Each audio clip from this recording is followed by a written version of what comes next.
Passamos a apresentar os 4 Evangelhos, Revelação da Revelação, Jean Baptiste Rustin.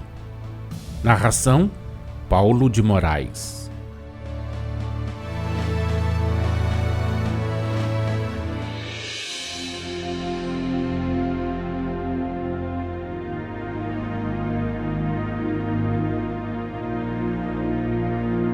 Como vos foi muitas vezes ensinado, e bem o sabeis, o Espírito escolhe suas provações. Não lhe cabe compor a matéria do corpo que há de revestir, mas, de acordo com as provações escolhidas, ele pede, antes da encarnação, que esse corpo seja adequado às provas, porque lhe cumpre passar. É, pois, o Espírito quem, pela ação da sua vontade, congrega os elementos necessários e repele os impróprios ao fim visado. Preparam esses elementos os espíritos prepostos à formação dos corpos materiais em geral.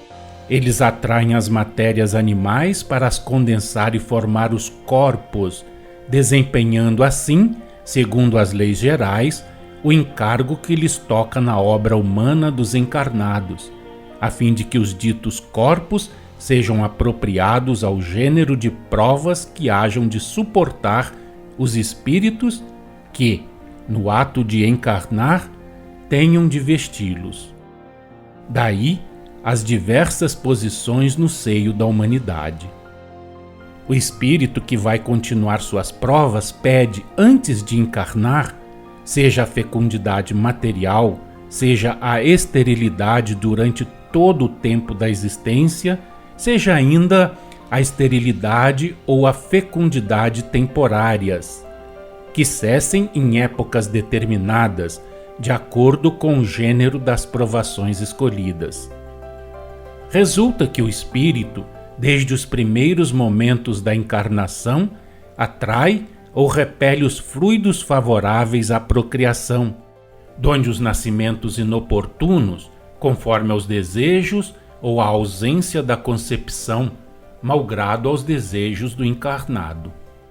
Em tais casos, a influência, a ação espiritual apenas se verificam como resultado do pedido do espírito, da sua vontade, no momento em que escolheu as provas. Os espíritos, prepostos à formação dos corpos materiais em geral, agem desde o primeiro momento para dar-se a fecundidade ou a esterilidade, congregando ou dispersando os fluidos necessários à fecundação, até o instante em que as condições do encarnado devam mudar.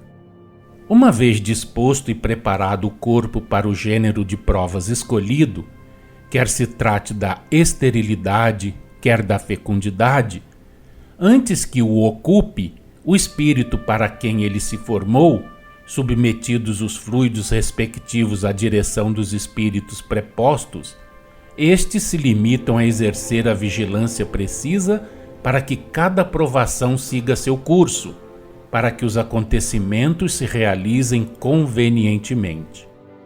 Assim, o espírito que escolheu a prova da esterilidade temporária, tomando o corpo com que a suportará, repele durante certo tempo os fluidos que servem à fecundidade, e expirado esse tempo, passa a atrair os mesmos fluidos, sempre sob a vigilância dos espíritos prepostos. Refleti agora. Zacarias, marido de Isabel, no uso dos seus direitos, rogara muitas vezes ao Senhor que o libertasse do opróbrio que pesava sobre o seu lar, concedendo-lhe um filho do sexo masculino. Isabel, por sua vez, pedira dentro das linhas da missão que escolhera e para servir aos desígnios do Senhor, a esterilidade temporária. Daí vem que as condições humanas não se mostraram de molde a favorecer a maternidade, até o momento em que aqueles desígnios se haviam de cumprir. Aos olhos dos homens, a súplica de Zacarias foi escutada, pois que o nascimento desejado se verificou, Do ponto de vista espiritual, porém, o que se deu foi a cessação da prova da esterilidade. Tendo soado a hora da concepção e do nascimento, nasceu João. Zacarias era inconscientemente médium, como bem o compreendeis, vidente, intuitivo pela consciência que tinha da sua visão e audiente. Assim se explica que tenha visto o Espírito e lhe haja falado.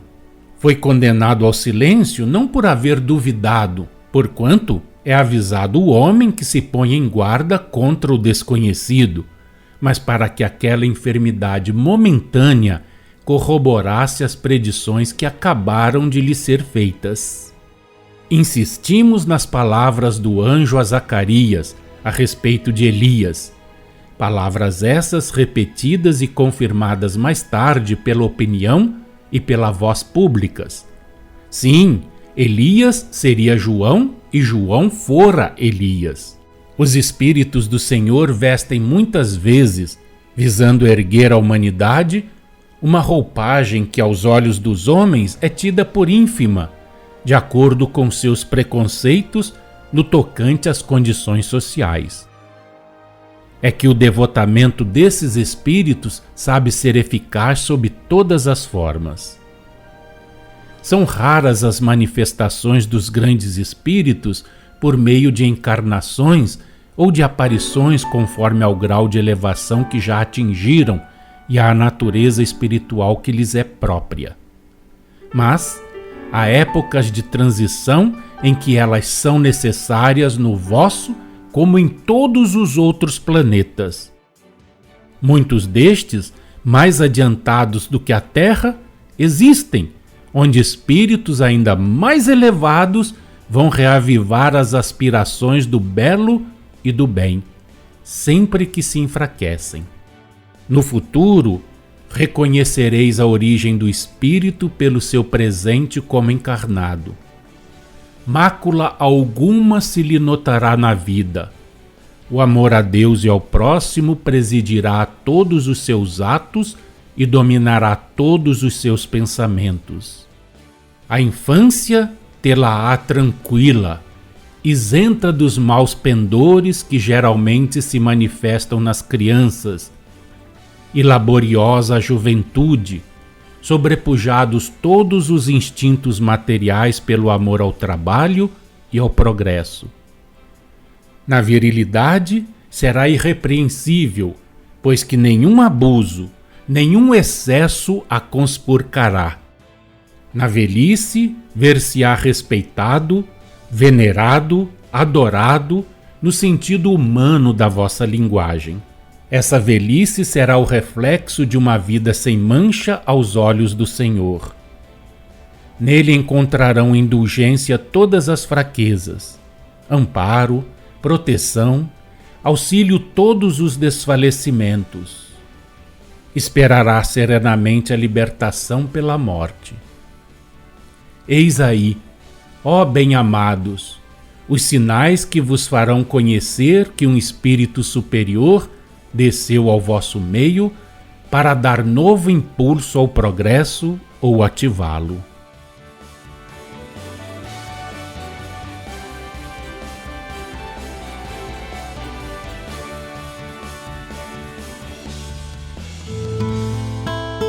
Acompanhe no próximo programa mais um trecho de Os Quatro Evangelhos, Revelação da Revelação, Jean Baptiste Rustin.